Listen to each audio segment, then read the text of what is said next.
Can we take a one step back and also just define in layman's terms sound money versus fiat money for anyone who may be unfamiliar with this so that they understand kind of what we're talking about here when we differentiate these two forms of money that you're talking about? So sound money generally has some degree of genuine scarcity to it. It's not just artificial scarcity. A very common example would be gold historically, that it's very energy intensive, labor intensive to move a ton of rock to get an ounce of gold, basically, and refine all that. And so it's basically a money that no individual can just print out of thin air. Even those producing it have to put a lot into producing it.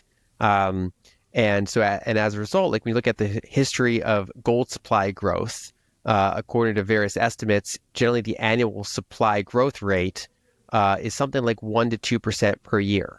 And so the estimated above ground refined gold, due to new mining and very residual losses, nets something like 1.5% growth per year.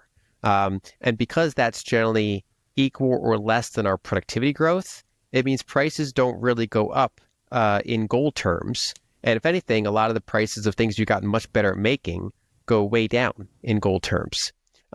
Whereas fiat money is basically a human-controlled ledger that a central bank or commercial banks are basically saying, here's our number of units in the system. Your account has this many units. And then there are certain authorities near the center of the system that they can increase the number of units in the system. And so in developed countries, the average supply growth rate of fiat currencies is something like 6 to 8% per year.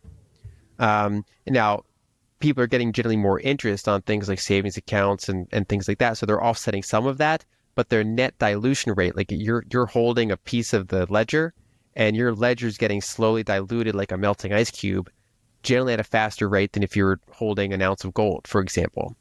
In developing countries, the average is something like 14%, and it varies wildly depending on the country. I spent part of each year in Egypt, and they've been above 20% money supply growth for annual year-over-year for quite a while.